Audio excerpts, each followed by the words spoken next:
আসসালামু আলাইকুম বন্ধুরা, আশা করি আপনারা সকলেই ভালো আছেন।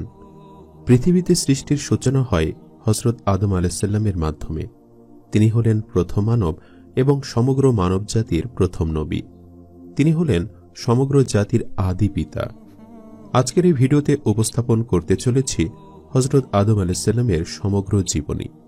জানতে পারবেন তার অলৌকিক সব ঘটনা, তার হাত ধরেই ওহীর সূচনা এবং তার জীবনের খুঁটিনাটি বেশ কিছু বিষয়। তাই পুরো ভিডিওটি একেবারে শেষ পর্যন্ত দেখার অনুরোধ রইল। হযরত আদম আলাইহিসসালামের জীবনী বিশ্ব ইতিহাসে প্রথম মানুষ ও প্রথম নবী হিসেবে আল্লাহ পাক আদম আলাইহিসসালামকে নিজ দুহাত দ্বারা সরাসরি সৃষ্টি করেন। মাটির সকল উপাদানের সার নির্যাস একত্রিত করে আঠালো ও পোড়া মাটির ন্যায় শুষ্ক মাটির তৈরি সুন্দরতম অবয়বে রূহ ফুঁকে দিয়ে আল্লাহ আদমকে সৃষ্টি করেছেন। অতঃপর আদমের পাঁজর থেকে তার স্ত্রী হাওয়াকে সৃষ্টি করেন। আর এ কারণে স্ত্রী জাতি স্বভাবগতভাবেই পুরুষ জাতির অনুগামী ও পরস্পরের প্রতি আকৃষ্ট। অতঃপর স্বামী স্ত্রীর মাধ্যমে যুগ যুগ ধরে একই নিয়মে মানব বংশ বৃদ্ধির ধারা অব্যাহত রয়েছে। কোরআনের বর্ণনা অনুযায়ী প্রথম দিন থেকেই মানুষ পূর্ণ চেতনা ও জ্ঞান সম্পন্ন সভ্য মানুষ হিসাবে যাত্রা আরম্ভ করেছে এবং আজও সেভাবেই তা অব্যাহত রয়েছে। অতএব গুহা মানব, বন্য মানব, আদিম মানব ইত্যাদি বলে অসভ্য যুগ থেকে সভ্য যুগে মানুষের উত্তরণ ঘটেছে বলে কিছু কিছু ঐতিহাসিক যেসব কথা শুনিয়ে থাকেন তা অলীক কল্পনা ব্যতীত কিছুই নয়। সূচনা থেকে এ যাবৎ এই দীর্ঘ পথ পরিক্রমায় মানুষ কখনোই মানুষ ব্যতীত অন্য কিছু ছিল না। প্রথম মানুষ আদিপিতা আদম আলাইহিসসালামকে আল্লাহ সর্ববিষয়ের জ্ঞান ও যোগ্যতা দান করেন এবং বিশ্বে আল্লাহর খেলাফত পরিচালনার মর্যাদায় অভিষিক্ত করেন। সাথে সাথে সকল সৃষ্ট বস্তুকে করে দেন মানুষের অনুগত, সবকিছুর উপরে দেন মানুষের শ্রেষ্ঠত্ব। আর সে কারণে জিন ফেরেশতা সবাইকে মানুষের মর্যাদার প্রতি সম্মান প্রদর্শনের জন্য আদমকে সিজদা করার আদেশ দেন। সবাই সে নির্দেশ মেনে নিয়েছিল, কিন্তু ইবলিস অহংকারবশে সে নির্দেশ অমান্য করায় চিরকালের মতো অভিশপ্ত হয়ে যায়। অথচ সে ছিল বড় আলেম ও ইবাদত গুজার। সে কারণে জিন জাতির হওয়া সত্ত্বেও সে ফেরেশতাদের সঙ্গে বসবাস করার অনুমতি পেয়েছিল ও তাদের নেতা হয়েছিল। কিন্তু আদমের উচ্চ মর্যাদা দেখে সে ঈর্ষাকাতর হয়ে পড়ে। ফলে অহংকারবশে আদমকে সিজদা না করায় এবং আল্লাহ ভীতি না থাকায় সে আল্লাহর গজবে পতিত হয়। শয়তানের সৃষ্টি ছিল মানুষের জন্য পরীক্ষাস্বরূপ। ইবলিসকে আল্লাহ মানুষের জন্য পরীক্ষাস্বরূপ সৃষ্টি করেন এবং কিয়ামত পর্যন্ত তার হায়াত দীর্ঘ করে দেন। মানুষকে আল্লাহর পথ থেকে বিচ্যুত করার জন্য ও তাকে ধোঁকা দেওয়াই শয়তানের একমাত্র কাজ। সে মানুষকে বলে কুফরি করো, কিন্তু যখন সে কুফরি করে তখন শয়তান বলে আমি তোমার থেকে মুক্ত, আমি বিশ্বপ্রভু আল্লাহকে ভয় করি। অন্যদিকে যুগে যুগে নবী রাসূল ও কিতাব পাঠিয়ে আল্লাহ মানুষকে সত্য পথ প্রদর্শনের ব্যবস্থা অব্যাহত রাখেন। আদম থেকে শুরু করে শেষ নবী মুহাম্মদ সাল্লাল্লাহু আলাইহি ওয়াসাল্লাম পর্যন্ত 1,24,000 পয়গম্বর দুনিয়াতে এসেছেন এবং বর্তমানে সর্বশেষ এলাহি গ্রন্থ পবিত্র কোরআনের ধারক ও বাহক মুসলিম ওলামায়ে কেরাম শেষ নবীর ওয়ারিস হিসাবে আল্লাহ প্রেরিত ওহীর বিধানসমূহ বিশ্বব্যাপী পৌঁছে দেবার দায়িত্ব পালন করে যাচ্ছেন। পৃথিবীর চূড়ান্ত ধ্বংস তথা কিয়ামতের অব্যবহিতকাল পূর্ব পর্যন্ত এই নিয়ম জারি থাকবে। শেষ নবীর ভবিষ্যৎবাণী অনুযায়ী পৃথিবীর এমন কোনো বস্তি ও ঝুপড়ি ঘরও থাকবে না যেখানে আল্লাহ ইসলামের বাণী পৌঁছে দেবেন না, এবং অবশেষে পৃথিবীতে যখন আল্লাহ বলার মতো কোনো লোক থাকবে না, অর্থাৎ প্রকৃত তাওহীদের অনুসারী কোনো মুমিন বাকি থাকবে না, তখন আল্লাহর হুকুমে প্রলয় ঘনিয়ে আসবে এবং কিয়ামত সংঘটিত হবে। মানুষের দেহগুলি সব মৃত্যুর পরে মাটিতে মিশে যাবে। আল্লাহ একদা ফেরেশতাদের ডেকে বললেন, আমি পৃথিবীতে খলিফা অর্থাৎ প্রতিনিধি সৃষ্টি করতে চাই, বলো এ বিষয়ে তোমাদের বক্তব্য কি?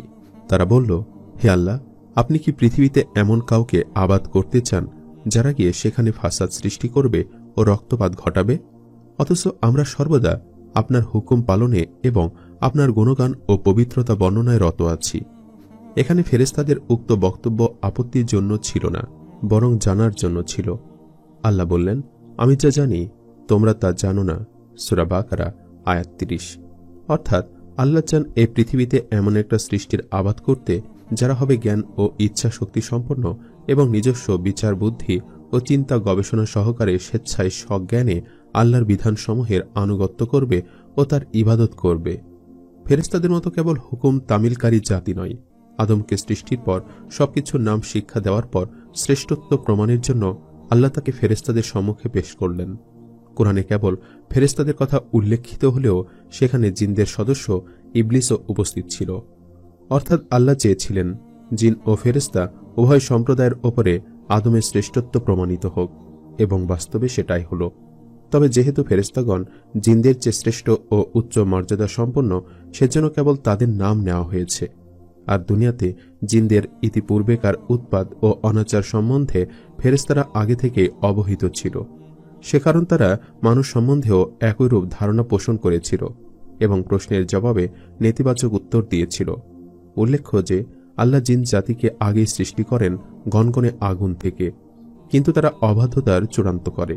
আদমকে ফেরেশতাদের সম্মুখে পেশ করার পর আল্লাহ ফেরেশতাদেরকে ওই সব বস্তুর নাম জিজ্ঞেস করলেন, কিন্তু সঙ্গত কারণেই তারা তা বলতে পারল না। তখন আল্লাহ আদমকে নির্দেশ দিলেন এবং তিনি সবকিছুর নাম বলে দিলেন। ফলে ফেরেশতারা অকপটে তাদের পরাজয় মেনে নিল এবং আল্লাহর মহত্ব ও পবিত্রতা ঘোষণা করে বলল, হে আল্লাহ, আপনি আমাদেরকে যতটুকু শিখিয়েছেন তার বাহিরে আমাদের কোনো জ্ঞান নেই। নিশ্চয় আপনি সর্বজ্ঞ ও দূরদৃষ্টিময়। অতঃপর আল্লাহ তাদের সবাইকে আদমের সম্মুখে সমানে সিজদা করতে বললেন। সবাই সিজদা করল, ইবলিস ব্যতীত। সে অস্বীকার করল ও অহংকারে স্ফীত হয়ে প্রত্যাখ্যান করল। ফলে সে কাফিরদের অন্তর্ভুক্ত হল। ইবলিস ওই সময় নিজের পক্ষে যুক্তি পেশ করে বলল, আমি ওর চাইতে উত্তম, কেননা আপনি আমাকে আগুন দ্বারা সৃষ্টি করেছেন আর ওকে সৃষ্টি করেছেন মাটি দিয়ে। আল্লাহ বললেন, তুই বের হয়ে যা, তুই অভিশপ্ত, তোর উপরে আমার অভিশাপ রইল পুনরুত্থান দিবস পর্যন্ত। সূরা সাদ আয়াত ৭৬ থেকে ৭৮। আদমকে সৃষ্টি করার আগেই আল্লাহ ফেরেশতাদেরকে আদমের প্রতি সিজদা করার কথা বলে দিয়েছিলেন। তাছাড়া কোরআনের বর্ণনা সমূহ থেকে এ কথাই স্পষ্ট হয় যে আদমকে সিজদা করার জন্য আল্লাহর নির্দেশ ব্যক্তি আদম হিসাবে ছিল না, বরং ভবিষ্যৎ মানবজাতির প্রতিনিধিত্বকারী হিসাবে তার প্রতি সম্মান জানানোর জন্য জিন ও ফেরেশতাদের সিজদা করতে বলা হয়েছিল।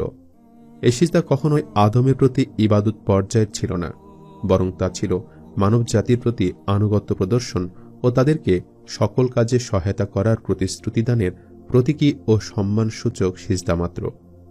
ওদিকে কাফিরদের অন্তর্ভুক্ত হলেও ইবলিস কিন্তু আল্লাহকে সৃষ্টিকর্তা ও পালনকর্তা হিসেবে অস্বীকার করেনি, বরং আল্লাহ যখন তাকে অভিসম্পাত করে জান্নাত থেকে চিরদিনের মতো বিতাড়িত করলেন, তখন সে আল্লাহকে রব হিসাবে সম্বোধন করে প্রার্থনা করেছিল এবং বলেছিল, হে আমার প্রভু, আমাকে আপনি কিয়ামত পর্যন্ত অবকাশ দিন।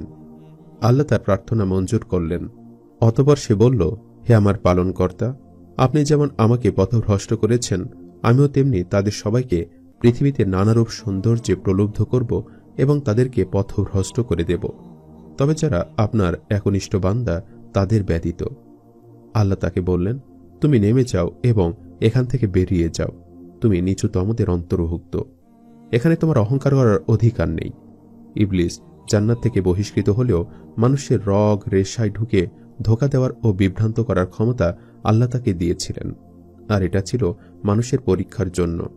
শয়তানে ধোঁকার বিরুদ্ধে জিততে পারলেই মানুষ তার শ্রেষ্ঠত্বের মর্যাদা অক্ষুণ্ণ রাখতে পারবে এবং আখিরাতে জান্নাত লাভে ধন্য হবে, নইলে ইহকাল ও পরকালে ব্যর্থ কাম হবে।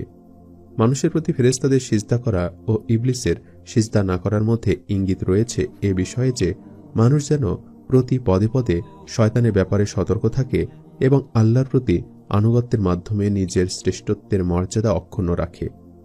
আদমের ৫টি শ্রেষ্ঠত্ব মহান রব্বুল আলামিন নিজেই দান করেছেন, আর তা হল আল্লাহ তাকে নিজ দুহাতে সৃষ্টি করেছেন। আল্লাহ নিজে তার মধ্যে রূহ ফুঁকে দিয়েছেন। আল্লাহ তাকে সকল বস্তুর নাম শিক্ষা দিয়েছেন। তাকে সিজদা করার জন্য আল্লাহ ফেরেশতাদের নির্দেশ দিয়েছেন। আদম একাই মাত্র মাটি থেকে সৃষ্ট, বাকি সবাই পিতামাতার মাধ্যমে সৃষ্ট। এই মহান শ্রেষ্ঠত্বগুলো আল্লাহ তাআলাই তাকে দিয়েছেন। ইবলিসের অভিশপ্ত হওয়ার কারণ ছিল তার কিয়াস। সে আল্লাহর আদেশের বিরুদ্ধে যুক্তি পেশ করে বলেছিল, আমি আদমের চাইতে উত্তম, কেননা আপনি আমাকে আগুন দিয়ে সৃষ্টি করেছেন এবং তাকে সৃষ্টি করেছেন মাটি দিয়ে। সিজদা অনুষ্ঠানের পর আল্লাহ আদমের জুরি হিসাবে তার অবয়ব হতে একাংশ নিয়ে, অর্থাৎ তার পাঁজর হতে তার স্ত্রী হাওয়াকে সৃষ্টি করলেন। মাটি থেকে সৃষ্ট হওয়া আদমের নাম হল আদম এবং জীবন্ত আদমের পাঁজর হতে সৃষ্ট হওয়ায় তার স্ত্রীর নাম হল হাওয়া। অতঃপর তাদের উদ্দেশ্যে আল্লাহ বললেন, তোমরা দুজন জান্নাতে বসবাস করো ও সেখান থেকে যা খুশি খেয়ে বেড়াও। তবে জান্নাতুল ফেরদাউসে একটি নিষিদ্ধ গাছ রয়েছে, আর আল্লাহ তাআলা আদম এবং হাওয়াকে সে গাছের ফল খেতে নিষেধ করলেন। মহান রাব্বুল আলামিন তাদের উদ্দেশ্যে বললেন, সাবধান, এই গাছটির নিকটে যেও না, তাহলে তোমরা সীমা লঙ্ঘনকারীদের অন্তর্ভুক্ত হয়ে যাবে।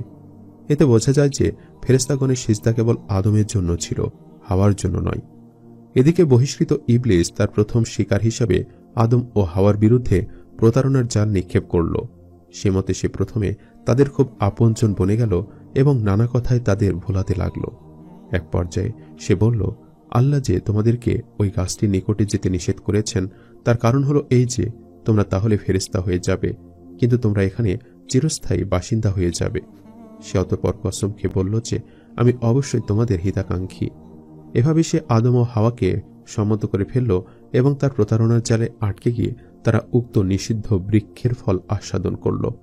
ফলের সাথে সাথে তাদের গুপ্তাঙ্গ প্রকাশিত হয়ে পড়ল এবং তারা তড়ি ঘড়ি গাছের পাতা সমূহ দিয়ে তা ঢাকতে লাগল। অতঃপর আল্লাহ তাআলা হযরত আদম আলাইহিসসালাম এবং হযরত হাওয়া আলাইহিসসালামকে বললেন, আমি কি তোমাদেরকে এ বৃক্ষ থেকে নিষিদ্ধ করিনি এবং বলিনি যে শয়তান তোমাদের প্রকাশ্য শত্রু?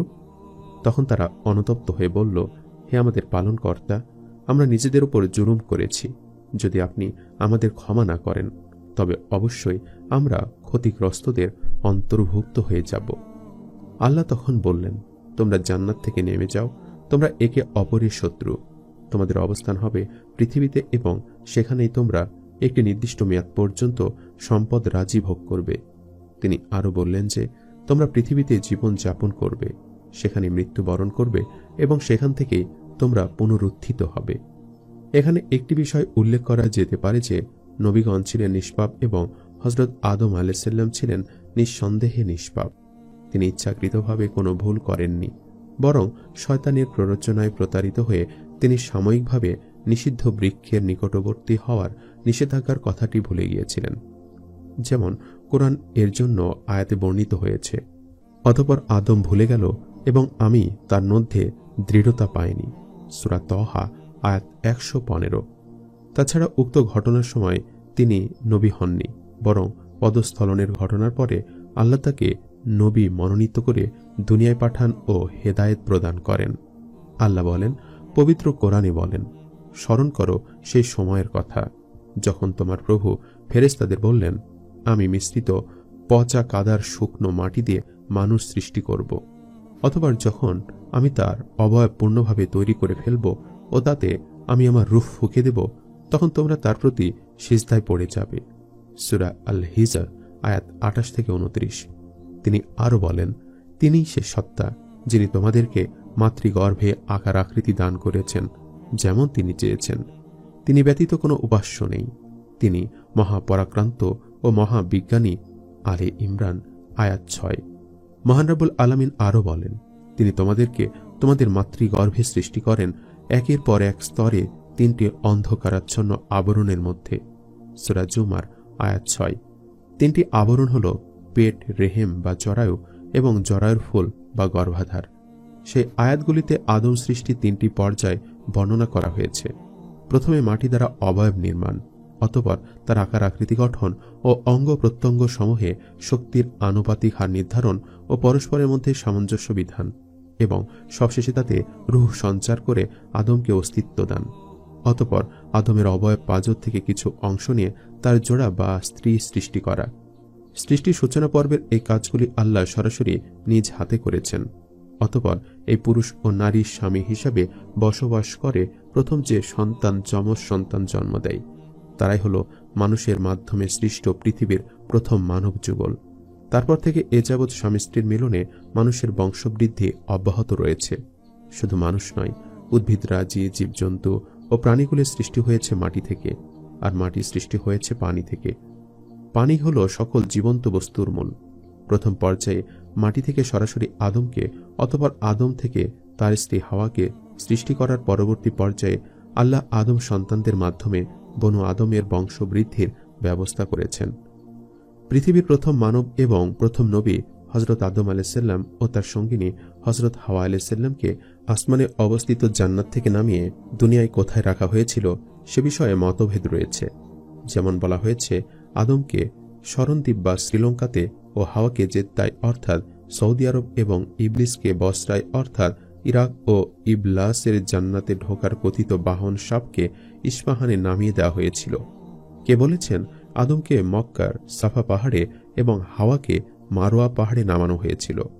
এছাড়া আরও বক্তব্য এসেছে, তবে যেহেতু কোরআন ও সহি হাদিসে এ বিষয়ে স্পষ্ট কিছু বলা হয়নি, সে কারণ এ বিষয়ে আমাদের চুপ থাকায় শ্রেয়।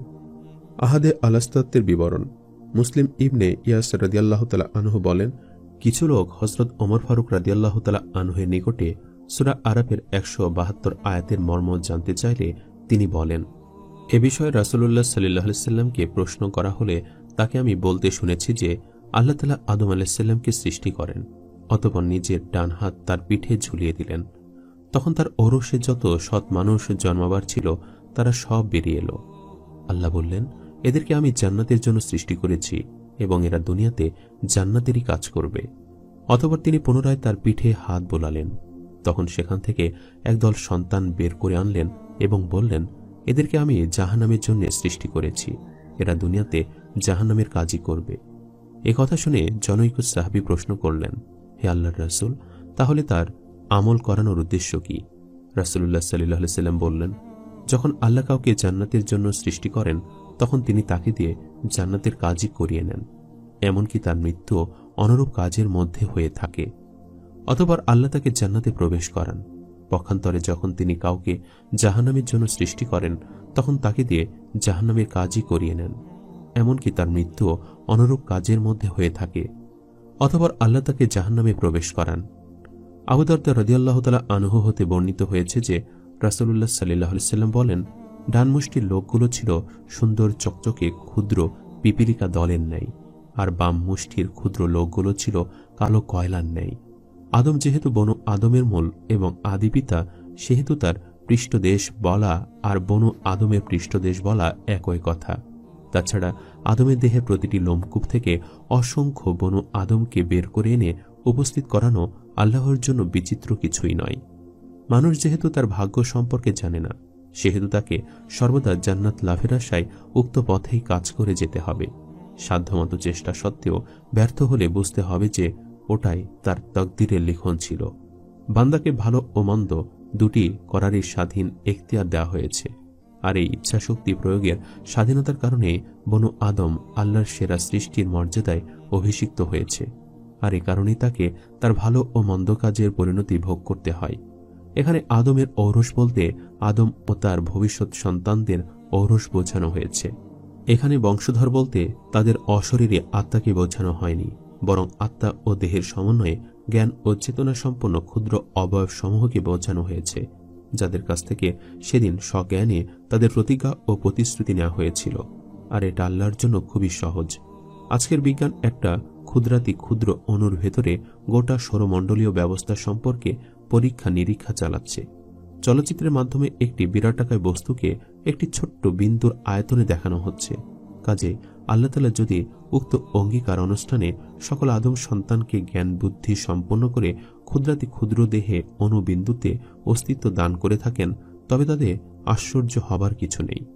তাছাড়া জ্ঞান সম্পন্ন না হলে এবং বিষয়টি তাদের অনুধাবনে ও উপলব্ধিতে না আসলে এ ধরনের প্রতিশ্রুতি গ্রহণের ও অঙ্গীকার ঘোষণার কোনো গুরুত্ব থাকে না। প্রশ্ন হতে পারে যে সৃষ্টির সূচনায় গৃহীত এই প্রতিজ্ঞা ও প্রতিশ্রুতির কথা পরবর্তীতে মানুষের ভুলে যাওয়াটাই স্বাভাবিক। তাহলে এ ধরনের প্রতিশ্রুতি গ্রহণের ফলাফলটা কি? এর জবাব এই যে আদিপিতা মাতা আদম হাওয়ার রক্ত ও মানসিকতার প্রভাব যেমন যুগে যুগে দেশে দেশে সকল ভাষা ও বর্ণের মানুষের মধ্যে সমভাবে পরিদৃষ্ট হয়, তেমনিভাবে সেদিনে গৃহীত তাওহীদের স্বীকৃতি ও প্রতিশ্রুতির প্রভাব সকল মানুষের মধ্যে কম বেশি বিদ্যমান রয়েছে। মানুষের অস্তিত্বই মানুষকে তার সৃষ্টিকর্তার সন্ধান দেয় ও বিপন্ন অবস্থায় তার কাছে আশ্রয় গ্রহণের জন্য তার হৃদয় ব্যাকুল হয়ে ওঠে। তাই তো দেখা গেছে বিশ্ব ইতিহাসের নিষ্ঠুরতম শাসক ও আল্লাহদ্রোহী ফেরাউন ডুবে মরার সময় চিৎকার দিয়ে আল্লাহর ওপরে তার বিশ্বাস ঘোষণা করেছিল। মক্কা মদিনার কাফের মুশরিকরা শেষ নবীর সাথে শত্রুতা পোষণ করলেও কখনোই আল্লাহকে অস্বীকার করেনি। আধুনিক বিশ্বের নাস্তিক সেরা স্ট্যালিনকে পর্যন্ত শেষ নিঃশ্বাস ত্যাগের পূর্ব মুহূর্তে ও মাই গড বলে চিৎকার করে উঠতে শোনা গেছে। প্রকৃতপক্ষে সৃষ্টির সূচনা লগ্নে গৃহীত উক্ত স্বীকারোক্তি প্রত্যেকটি মানুষের হৃদয়ে আল্লাহর অস্তিত্বের প্রতি বিশ্বাসের বীজ বপন করে দিয়েছে। চাই তার বিকাশ কোনো শিরকি ও ভ্রান্ত পদ্ধতিতে হোক বা নবীদের দেখানো সঠিক তাওহীদি পদ্ধতিতে হোক।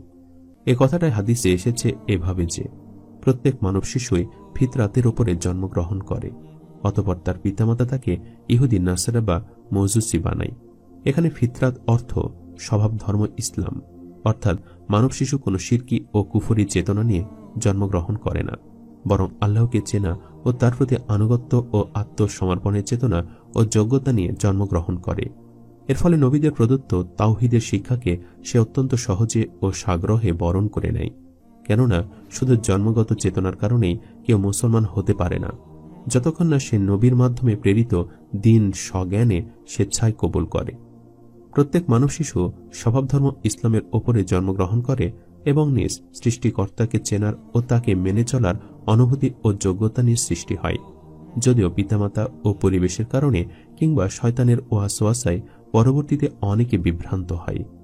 অতএব কাফির, মুমিন, মুশরিক সবার মধ্যে আল্লাহকে চেনার ও তার ইবাদত ও আনুগত্যের চেতনা ও যোগ্যতা বিদ্যমান রয়েছে। এই সৃষ্টিগত চেতনা ও অনুভূতিকে কেউ পরিবর্তন করতে পারে না, অর্থাৎ কুশিক্ষা, কুসঙ্গ ও শয়তানি সাহিত্য পাঠ করে বা নষ্ট ব্লু ফিল্মের নীল দংশনে উক্ত চেতনাকে পরিবর্তনের চেষ্টা করা আল্লাহর সৃষ্টির বিরুদ্ধে বিদ্রোহ করার শামিল। অতএব উক্ত সৃষ্টিগত চেতনাকে সমুন্নত রাখাই ব্যক্তি, সমাজ ও রাষ্ট্রের কর্তব্য। একথা ব্যক্ত করে আল্লাহ বলেন, আমি জিন ও ইনসানকে আমার ইবাদত ব্যতীত অন্য কোনো কাজের জন্য সৃষ্টি করিনি। জারিয়াত আয়াত ৫৬। অর্থাৎ আমি তার প্রকৃতিতে আমার প্রতি ইবাদত ও দাসত্বের আগ্রহ ও যোগ্যতা সৃষ্টি করে দিয়েছি। এটাকে সঠিক অর্থে কাজে লাগালে আমার অবাধ্যতামূলক কোনো কাজ বান্দার দ্বারা সংঘটিত হবে না এবং জগৎ সংসারেও কোনো অশান্তি ঘটবে না। যেমনভাবে কোনো মুসলিম শিশুর জন্মগ্রহণের সাথে সাথে তার কানে আজান শোনানো হয়, অথচ ওই শিশু আজানের মর্ম বোঝে না বা বড় হয়েও তার সে কথা মনে থাকে না, অথচ ওই আজানের মাধ্যমে তার হৃদয়ে প্রথিত হয়ে যায় তাওহীদ, রিসালাত ও ইবাদতের বীজ, যার প্রভাব সে আজীবন অনুভব করে। সে বেআমল হলেও ইসলামের গণ্ডি থেকে খারিজ হয়ে যেতে তার অন্তর কখনোই সায় দেয় না। তার অবচেতন মনে আল্লাহ ও রাসূলের প্রতি আনুগত্যবোধ অক্ষুণ্ণ থাকে। বিশেষ করে হতাশা ও বিপন্ন অবস্থায় সে তার প্রভুর সাহায্য ও সান্নিধ্য লাভের জন্য ব্যাকুল হয়ে ওঠে। অর্থ না বুঝলেও কোরআন পাঠ ও আজানের ধ্বনি মানুষের মনকে যেভাবে আকৃষ্ট করে এবং হৃদয়ে যে স্থায়ী প্রভাব ফেলে তার কোনো তুলনা নেই। এ কারণেই কাফির আরব নেতারা মানুষকে কোরআন শুনতে দিত না, অথচ নিজেরা রাতের অন্ধকারে তা গোপনে আড়ি পেতে শুনত এবং একে জাদু বলত। শ্রেষ্ঠ আরব কবিগণ কোরআনের অলৌকিকত্বের কাছে আত্মসমর্পণ করেন। এমনকি অন্যতম শ্রেষ্ঠ আরবি কবি লাবিদ বিন রাবিয়া কোরআন শোনার পর কাব্যচর্চা পরিত্যাগ করেন। গত শতাব্দীর শুরুতে তুরস্কে ওসমানীয় খেলাফত উৎখাত করে কামাল পাশা ধর্মনিরপেক্ষতা প্রতিষ্ঠা করেন এবং মসজিদ সমূহে আরবি আজান বন্ধ করে তুর্কি ভাষায় আজান দেওয়ার নির্দেশ জারি করেন। কিন্তু তাতে আরবি আজানের প্রতি মানুষের হৃদয়াবেগ আরও বৃদ্ধি পায়। ফলে গণবিদ্রোহ দেখা দিলে তিনি উক্ত আদেশ বাতিল করতে বাধ্য হন। আধুনিক বিজ্ঞানও প্রমাণ করে দিয়েছে যে শব্দ মানব মনে ব্যাপক প্রভাব বিস্তার করে। তাই আল্লাহ প্রেরিত আজানের ধ্বনি সদ্য প্রসূত শিশুর কচিমনে আজীবনের জন্য সুদূর প্রসারী স্থায়ী প্রভাব বিস্তার করবে, এটাই স্বাভাবিক।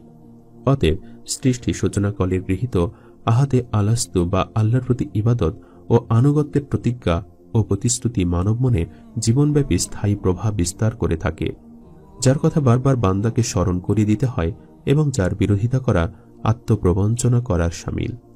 ইমাম তাবারি রহমাতুল্লাহি আলাই উল্লেখ করেন, আদম আলাইহিস সালামকে জান্নাতে বাস করতে দেওয়া হয়েছিল। সেখানে তিনি একাকী উদাস হয়ে থাকতেন। তার কোনো স্ত্রী ছিল না যার কাছে তিনি প্রশান্তি পেতে পারেন।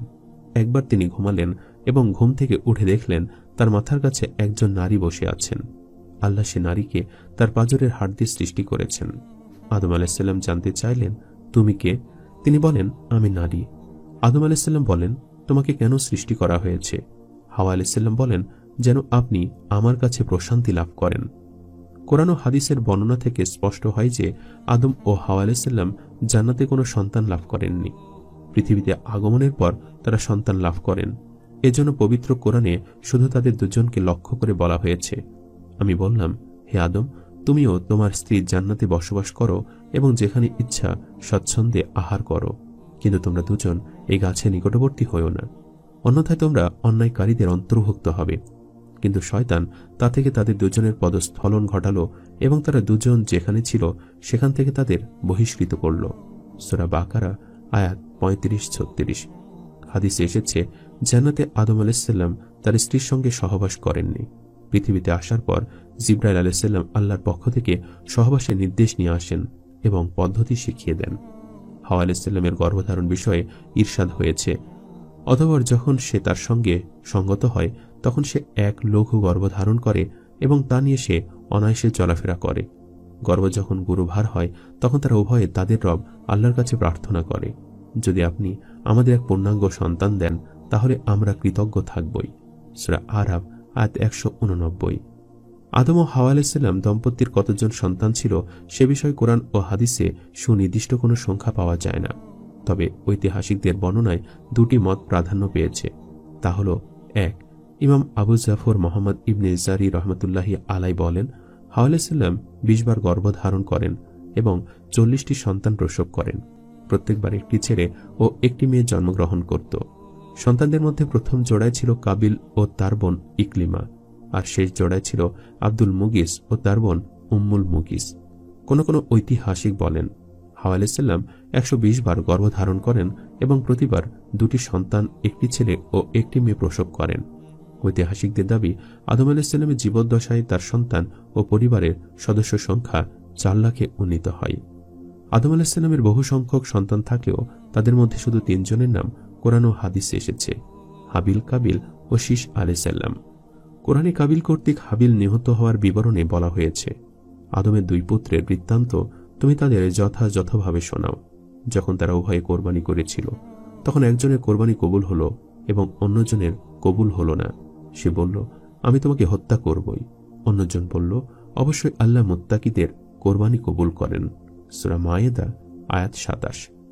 আদম আলাইহিসসালামের সন্তানদের মধ্যে শীশ আলাইহিসসালাম ছিলেন নবী ও ধর্মীয় নেতৃত্বের উত্তরাধিকারী। পবিত্র কোরআনে তার আলোচনা না থাকলেও একাধিক হাদিসে তার উল্লেখ রয়েছে। ঐতিহাসিকরা শীশ আলাইহিসসালামের বেশ কিছু বৈশিষ্ট্য উল্লেখ করেন, যেমন আদম আলাইহিসসালামের ওসিয়ত অনুসারে তার মৃত্যুর পর শীশ আলাইহিসসালাম পরিবার ও সমাজের অভিভাবক হন। দৈহিক বৈশিষ্ট্যে তিনি আদম আলাইহিসসালামের সবচেয়ে বেশি সদৃশ ছিলেন। আদম আলাইহিসসালামের সন্তানদের মধ্যে শুধু শীশ আলাইহিসসালামের বংশধারা পৃথিবীতে টিকে আছে। আল্লাহ তাকে 50টি সহিফা দান করেন। তিনি সর্বপ্রথম কাবা নির্মাণ করেন। মানুষের দুনিয়াবী জীবনে প্রয়োজনীয় সর্বপ্রকার শিল্পকর্ম ওহির মাধ্যমে কোনো না কোনো নবীর হাতে শুরু হয়েছে, অতঃপর যুগে যুগে তার উন্নতি ও উৎকর্ষ সাধিত হয়েছে। সর্বপ্রথম আদম আলাইহিসসালামের ওপরে যেসব ওহী নাজিল করা হয়েছিল তার অধিকাংশ ছিল ভূমি আবাদ করা, কৃষিকার্য ও শিল্প সংক্রান্ত। যাতায়াত ও পরিবহনের জন্য চাকাচালিত গাড়ি সর্বপ্রথম আদম আলাইহিসসালাম আবিষ্কার করেন। কালের বিবর্তনে নানাবিধ মডেলের গাড়ি এখন চালু হয়েছে, কিন্তু সব গাড়ির ভিত্তি হল চাকার ওপরে। বলা চলে যে সভ্যতা এগিয়ে চলেছে চাকার ওপরে ভিত্তি করে।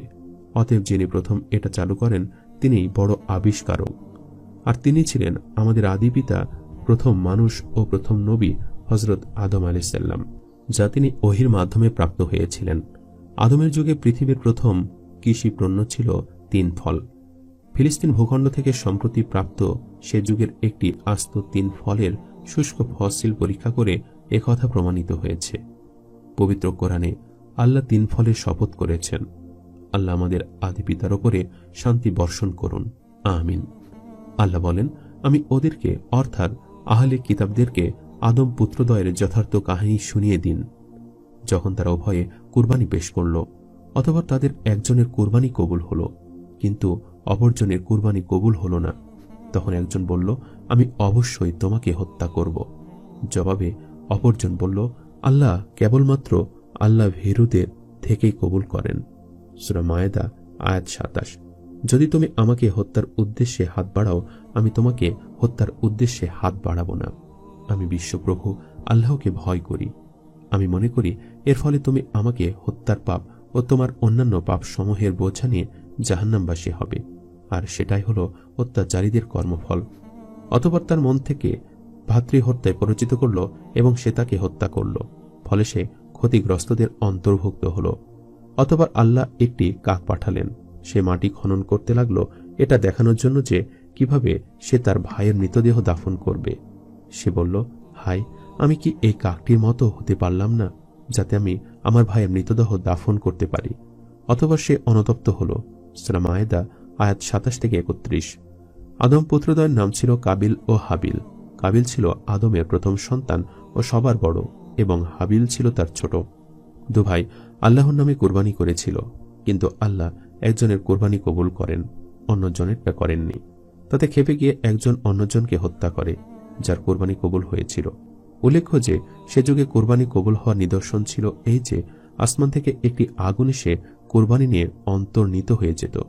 যে কোরবানিকে উক্ত অগ্নি গ্রহণ করত না, সে কোরবানিকে প্রত্যাখ্যাত মনে করা হতো। কাবিল কৃষিকাজ করত। সে কার্পণ্যবশে কিছু নিকৃষ্ট প্রকারের শস্য, গম ইত্যাদি কোরবানির জন্য পেশ করল। হাবিল পশুপালন করত। সে আল্লাহর মহব্বতে তার উৎকৃষ্ট দুম্বাটি কোরবানি করল। অতঃপর আসমান থেকে আগুন এসে হাবিলের কোরবানিটি নিয়ে গেল, কিন্তু কাবিলের কোরবানি যেমন ছিল তেমনই পড়ে রইল। এতে কাবিল ক্ষুব্ধ হল এবং হাবিলকে বলল, আমি অবশ্যই তোমাকে হত্যা করব। হাবিল তখন তাকে উপদেশ দিয়ে মার্জিত ভাষায় বলল, নিশ্চয় আল্লাহ তাকওয়াশীল বান্দাদের থেকে কোরবানি কবুল করে থাকেন। এক্ষণে যদি তুমি আমাকে হত্যা করতে উদ্যত হও, তবে আমি তোমাকে পাল্টা হত্যা করতে উদ্যত হব না, কেননা আমি বিশ্ব চরাচরের পালনকর্তা আল্লাহকে ভয় করি। সূরা মায়েদা আয়াত 27 ও 28। কিন্তু কাবিল হাবিলকে হত্যা করেছিল। মুফাসসিরগণ বলেন, কাবিল নিজ ভাইকে হত্যা করে 1 বছর পর্যন্ত তাকে নিজ পিঠে বহন করে রাখেন। আবার কেউ বলেন 100 বছর পর্যন্ত বহন করে রাখেন। অবশেষে আল্লাহ তাআলা 2টি কাক প্রেরণ করেন। সুদ্দি রহমতুল্লাহি আলাই সনদ সহ সাহাবীদের থেকে বর্ণিত যে এই কাক দুটি সম্পর্কে ভাই ছিল। কাক দুটি ঝগড়া করে একটি অন্যটিকে হত্যা করে। অতঃপর জীবিত কাকটি মাটি খুঁড়ে মৃত কাকটিকে দাফন করে ঢেকে রাখে। কাবিল এই দৃশ্য দেখে বলে উঠল, হায় আফসোস, আমি এই কাকটির মতো হতে পারলাম না যে আমি আমার ভাইয়ের মৃতদেহটি ঢেকে রাখব। অতঃপর কাবিল কাকটির অনুসরণে ভাইকে দাফন করে রাখে। ইতিহাস বিশারদরা বলেন যে হযরত আদম আলাইহিস সালাম নিজ পুত্র হাবিলের জন্য অত্যন্ত ব্যথিত ও শোকাতুর হয়ে পড়েন এবং তার সম্পর্কে কয়েকটি কবিতা লাইন আবৃত করেন, যা ইবনে জারির ইবনে হুমায়ের থেকে বর্ণনা করেন। সেটা হলো, জনপদ আর জনগণ সব পালট হয়ে গেছে, ভূপৃষ্ঠের চেহারাও ধূলি মলিন হয়ে গেছে, সবকিছুর বর্ণ ও স্বাদ একেবারে বদলে গেছে, চেহারা লাবণ্যতাও আগের চেয়ে কমে গেছে। এর উত্তরে আল্লাহর পক্ষ থেকে আদম আলাইহিস সালামকে বলা হলো, হাবিলের পিতা শুনে রেখো, নিঃসন্দেহে কতল হয়ে গেছে তারা দুজনেই। একই সাথে তাদের মধ্যে যে লোকটিও শুধু প্রাণে বেঁচে আছে, সে লোকটিও কতলকৃত মৃতের মতো হয়ে গেছে। তার দ্বারা এমনই পাপ সংগঠিত হয়ে গেল যার ফলে সে নিজেও আতঙ্কে ভুগছিল। এই কবিতাগুলো হযরত আদম আলাইহিস সালাম থেকে রচিত তা সুস্পষ্ট নয়। এমন হতে পারে যে হযরত আদম আলাইহিস সালাম তার শোক দুঃখ ও বেদনা নিজ ভাষায় প্রকাশ করেছিলেন। অতঃপর কোনো ব্যক্তি তার কথাগুলোকে এভাবে কবিতায় রূপ দেন। ইবনে আব্বাস রাদিয়াল্লাহু তাআলা আনহু বলেন, হাবিলের কোরবানি দেওয়া দুম্বাটি পরবর্তীতে ইব্রাহিম আলাইহিস সালাম কর্তৃক ইসমাইলকে কোরবানির বিনিময় হিসাবে জান্নাত থেকে পাঠানো হয়। আহলে কিতাবের মধ্যে যুগ যুগ ধরে প্রসিদ্ধি আছে যে হত্যাকাণ্ডের স্থলটি ছিল উত্তর দামেস্ক কাসিউন পাহাড়ের একটি গুহায়, যা আজও রক্ত গুহা নামে খ্যাত, যদিও এর কোনো নিশ্চিত ভিত্তি নেই। কাবিল স্রেফ হিংসাবশে হাবিলকে হত্যা করেছিল। সে চায়নি যে ছোট ভাই হাবিল তার চাইতে উত্তম ব্যক্তি হিসাবে সমাজে প্রশংসিত হোক। পৃথিবীতে প্রত্যেক নবী এবং রাসূলকে আল্লাহ তাআলা বেশ কিছু মুজিজা দান করেছিলেন। তবে হযরত আদম আলাইহিস সালাম ইসলামে আল্লাহ সৃষ্ট প্রথম মানুষ এবং প্রথম নবী হিসেবে স্বীকৃত। তার সৃষ্টি নিজেই অলৌকিক ছিল, যা পৃথিবীতে মানব জীবনের সূচনা করে। আদম আলাইহিস সালামের সৃষ্টি একটি অলৌকিক ঘটনা। আল্লাহ তাকে মাটি থেকে সৃষ্টি করেছেন, তাকে প্রথম মানুষ বানিয়েছেন। এটি মানব জীবনের সূচনাকে চিহ্নিত করেছিল এবং আদম আলাইহিস সালামকে চিন্তা করার, কথা বলার এবং স্বাধীন ইচ্ছার ক্ষমতা দিয়ে তৈরি করা হয়েছিল। আল্লাহ আদম আলাইহিস সালামের মধ্যে তার রূহ ফুঁকে দিয়ে তাকে জীবিত করেন। এই স্বর্গীয় নিঃশ্বাস আদম আলাইহিসসালামকে একটি জীবন্ত সত্তা, আবেগ, চিন্তা ও কর্মে সক্ষম করে তুলেছিল। আদম আলাইহিসসালামকে দান করা অনন্য অলৌকিক ঘটনাগুলির মধ্যে একটি ছিল সমস্ত জিনিসের নামের জ্ঞান।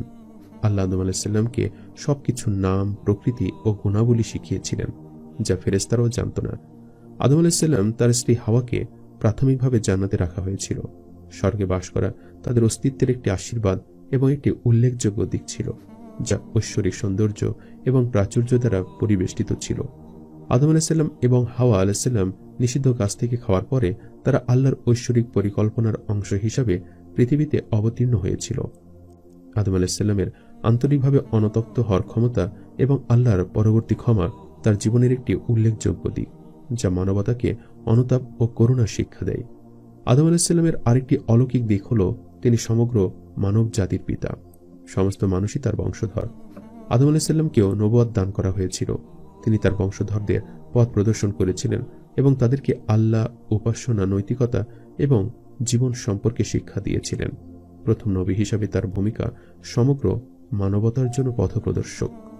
হযরত আদম আলাইহিসসালামকে ঘিরে এই উল্লেখযোগ্য ঘটনা ও অলৌকিক ঘটনাগুলো প্রথম মানব, প্রথম নবী এবং সমগ্র মানবতার পূর্বপুরুষ হিসাবে ইসলামী ঐতিহ্যে তার অনন্য অবস্থান তুলে ধরে।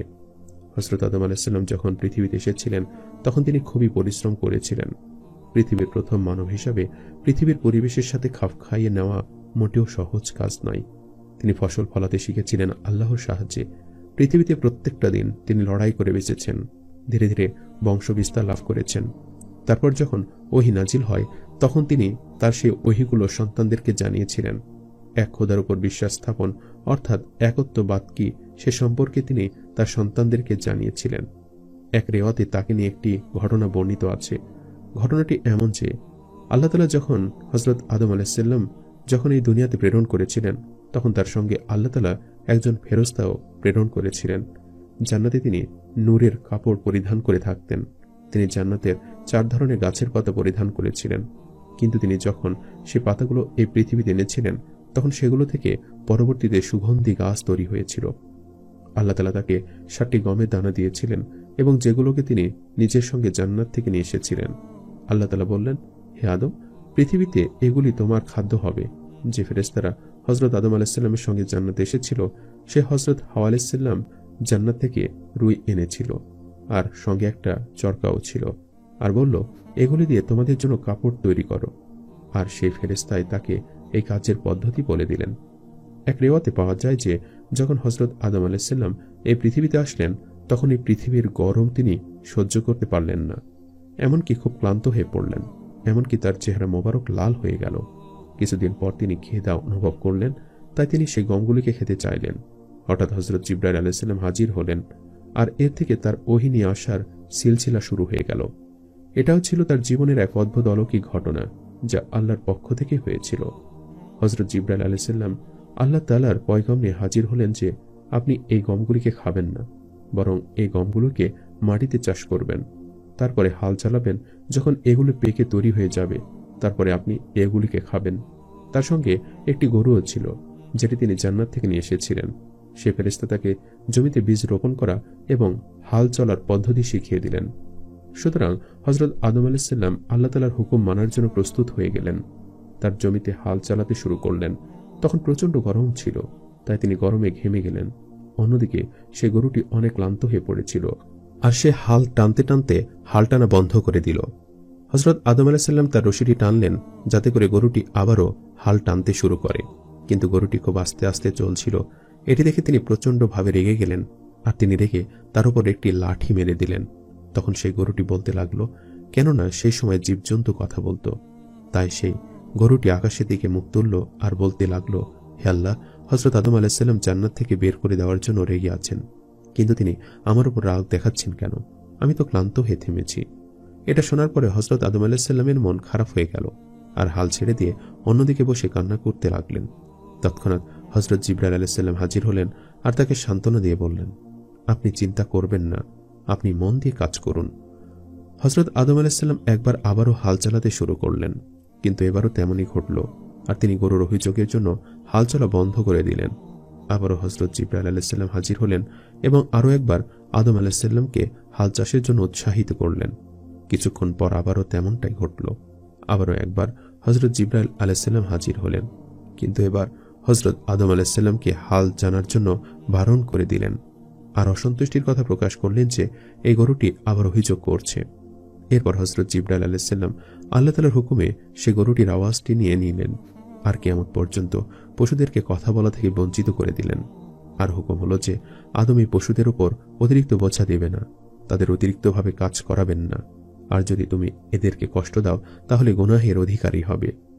হজরত আদম আলাইসাল্লাম কঠোর পরিশ্রম করে ফসল ফলালেন আর গমগুলোকে ছড়িয়ে নিলেন আর সেগুলোকে খেতে চাইলেন। হজরত জিবরাইল আলাইসাল্লাম আল্লাহর হুকুম নিয়ে তার কাছে এসে উপস্থিত হলেন আর বললেন, একে নিয়ে এর আটা তৈরি করুন। যখন তিনি তা তৈরি করলেন তখন হজরত জিবরাইল আলাইসাল্লাম বললেন, এখন আগুনে প্রস্তুত করুন। সে সময় পৃথিবীতে কোনো আগুন ছিল না। তা হজরত জিবরাইল আলাইসাল্লাম আল্লাহ তাআলার হুকুমে দোজখ থেকে আগুন নিয়ে আসলেন আর আদম আলাইসাল্লামের হাত মোবারকই দিলেন, কিন্তু সে আগুন এমন গরম ছিল যে তা তিনি সহ্য করতে পারলেন না, আর তিনি তা ছেড়ে দিলেন। সঙ্গে সঙ্গে সে আগুন ভূমিষ্ঠকে ভেদ করে জাহান্নামে গিয়ে পৌঁছালো। হজরত জিবরাইল আলাইসাল্লাম দ্বিতীয়বার আগুন নিয়ে আসলেন, কিন্তু এবারও তেমনটাই ঘটল যা পূর্বে ঘটেছিল। তৃতীয়বার আল্লাহ তাআলার হুকুমে সে আগুনকে জান্নাতের পানি দিয়ে 7 বার ধোয়া হলো। তারপরে সে আগুন তার হাতে দেওয়া হলো, যেটি তিনি সহ্য করতে পারলেন। হজরত আদম আলাইসাল্লাম সে আগুনকে কাঠের মধ্যে দিয়ে দিলেন, আর সে আগুনকে আটা দিয়ে তৈরি করে রুটি বানিয়ে সেগুলিকে খেলেন। এভাবে আদম আলাইসাল্লামকে বিভিন্ন ফসল ফলানো এবং অন্যান্য কাজ শেখানো হলো, যেটিও ছিল পৃথিবীর প্রথম মানব হিসেবে তার একটি মজেজা। বিভিন্ন রেওয়াতে বর্ণিত হয়েছে তিনি পুরো 1000 বছর বেঁচে ছিলেন এবং পৃথিবীর প্রথম মানব হিসেবে তিনি জানতেন যে তিনি কবে মৃত্যুবরণ করবেন। এই পুরো 1000 বছর তিনি আল্লাহর পক্ষ থেকে আসা ওহী তার বংশধরদের মাঝে ছড়িয়ে দিয়েছিলেন এবং সে অনুযায়ী আমল করতে বলেছিলেন। একজন নবী হিসাবে তিনি নবুয়তের দায়িত্ব যেমন পালন করেছেন, তেমনি নিজেও সর্বদা আল্লাহর ইবাদতে মগ্ন ছিলেন এবং আল্লাহর উপরে ভরসা করেছিলেন। জান্নাত থেকে আল্লাহ তাআলা তাকে দুনিয়াতে নামিয়েছিলেন, এটি কারণ ছিল আল্লাহর পরিকল্পনা এবং এর মাধ্যমে তিনি দুনিয়াতে সৎ আমল করে পুনরায় জান্নাতে ফিরে যাবেন। দীর্ঘ 1000 বছর বাঁচার পর হজরত আদম আলাইসাল্লাম বার্ধক্যে উপনীত হলেন। যখন তার মৃত্যুর সময় ঘনিয়ে আসলো তখন তিনি তার সন্তানদের কাছে নানান আবদার করলেন। মোহাম্মদ ইবনে ইশক রহমতুল্লাহি আলাই বলেন, আদম আলাইসাল্লামের ওফাতের সময় যখন ঘনিয়ে আসে তখন তিনি তার নিজ পুত্র শীশ আলাইসাল্লামকে কাছে রেখে ওসিয়ত ও নসিহত করেন। তিনি পুত্র শীশ আলাইসাল্লামকে দিন ও রাতের সময়গুলোর পরিচয় করে দেন এবং এ সময়ের ইবাদত সমূহের শিক্ষা দেন। পরবর্তীতে যে মহা তুফান সংঘটিত হবে তিনি সে খবরও তাকে জানিয়ে দেন। কথিত আছে যে বর্তমান সকল মানুষের বংশ শীশ আলাইসাল্লামের ধারা পর্যন্ত পৌঁছে শেষ হয়ে যায়, কারণ শীশ আলাইসাল্লাম ব্যতীত আদম আলাইসাল্লামের জন্য অন্য কোনো সন্তানই বেঁচে থাকেনি। তবে আল্লাহ তাআলা সর্বাধিক অবহিত কোনো এক জুমার দিনে হজরত আদম আলাইসাল্লামের ওফাত হয়। এ সময় ফেরেশতাগণ আল্লাহ তাআলার পক্ষ হতে জান্নাত থেকে সুগন্ধি ও কাফন নিয়ে আদম আলাইসাল্লামের কাছে আগমন করেন। অতঃপর হজরত শীশ আলাইসাল্লাম সে জান্নাতি কাফন দ্বারা আদম আলাইসাল্লামকে কাফন পরান। ইকশ রহমতুল্লাহি আলাই বলেন, সূর্য ও চন্দ্রগ্রহণ 7 দিন ও 7 রাত পর্যন্ত লেগে থাকে। ইবনে সাদি রহমতুল্লাহি আলাই বলেন, আমি মদিনায় এক বুজুর্গ ব্যক্তিকে ওয়াজ করতে দেখে লোকদের কাছে তার পরিচয় জানতে চাইলাম। লোকেরা জবাবে বলল যে উনি উবাই ইবনে কাব। তখন উবাই ইবনে কাব বললেন, আদম আলাইসাল্লামের ওফাতের সময় যখন ঘনিয়ে আসলো তখন তিনি তার পুত্রদেরকে বললেন, হে পুত্র, আমার জান্নাতের ফল খেতে ইচ্ছা হয়।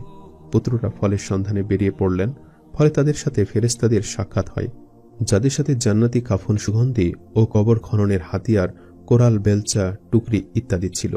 ফেরেশতাগণ আদম আলাইসাল্লামের সন্তানদের জিজ্ঞাসা করলেন, হে আদম সন্তান, তোমরা কোথায় এবং কিসের সন্ধানে যাচ্ছ? তারা বলল, আমাদের পিতা রোগগ্রস্ত, তিনি জান্নাতের ফল খেতে চাচ্ছেন। ফেরেশতাগণ বললেন, তোমরা ফিরে যাও, তোমাদের এ পিতার পৃথিবীতে থাকার সময়কাল পূর্ণ হয়ে গেছে। তখন তারা সকলে বাড়িতে ফিরে আসলো। হজরত আদম আলাইসাল্লাম ফেরেশতাগণকে দেখে চিনতে পারলেন এবং তিনি বুঝতেও পারলেন যে তারা কি উদ্দেশ্যে আগমন করেছেন। হাওয়া আলাইসাল্লাম হজরত আদম আলাইসাল্লামের কাছে গিয়ে মিশে দাঁড়ালেন যাতে ফেরেশতাগণ তাকে ছেড়ে চলে যান। তখন হজরত আদম আলাইসাল্লাম হাওয়া আলাইসাল্লামকে বললেন, তুমি আমার বাহু থেকে সরে দাঁড়াও, আমি তোমার পূর্বে সৃষ্টি হয়েছি, সুতরাং তুমি আমার ও আমার রবের ফেরেশতাদের মাঝে প্রতিবন্ধক হইও না। অতঃপর ফেরেশতাগণ তার রূহ কবজ করেন। এরপর ফেরেশতাগণ তাকে গোসল করিয়ে কাফন পরান ও সুগন্ধি লাগান। অতঃপর কবর খনন করেন। এরপর জানাজার নামাজ পড়িয়ে তাকে সেই কবরে দাফন করেন। তারপর ফেরেশতাগণ বললেন, হে আদম সন্তানেরা, মৃত ব্যক্তিকে কবরস্থ করার এটাই হলো পদ্ধতি। হযরত আদম আলাইহিস সালামের কবর কোনখানে হয়েছিল সে ব্যাপারে আলেমগণের মধ্যে মতভেদ রয়েছে। প্রসিদ্ধ মত এই যে আদম আলাইহিস সালামকে সেই পাহাড়ের কাছে দাফন করা হয়েছে, তাকে ভারতবর্ষের যে পাহাড়ে নামিয়ে দেওয়া হয়েছিল। আরেক বর্ণনা মতে মক্কার আবু কুবাইশ পাহাড়ে তাকে দাফন করা হয়েছে। এক রেওয়াতে এসেছে যে হযরত আদম আলাইহিস সালামের ওফাতে গোটা সৃষ্টির জগৎ 7 দিবস কান্নার মধ্যে কাটিয়ে দেন। হযরত আদম আলাইহিস সালামের ইন্তেকালের পর তার স্থলাভিষিক্ত হন তার পুত্র হযরত শীস আলাইহিস সালাম। এর পরবর্তীতে আরো নবীগণ পৃথিবীতে আসেন এবং হযরত মুহাম্মদ সাল্লাল্লাহু আলাইহি সাল্লামের মাধ্যমে নবুয়তের ধারা সম্পূর্ণ হয়। আল্লাহ তাআলা হযরত আদম আলাইহিস সালামের উসিলায় আমাদেরকে উত্তম হেদায়েত দান করুক, আমিন। সম্মানিত দর্শক, ভিডিওটি আপনাদের কাছে কেমন লেগেছে তা আমাদের কমেন্ট করে অবশ্যই জানাবেন। আর সবাই আমাদের সাথেই থাকবেন। আজ তাহলে এই পর্যন্তই। আপনারা ভালো থাকবেন, সুস্থ থাকবেন। আল্লাহ হাফেজ।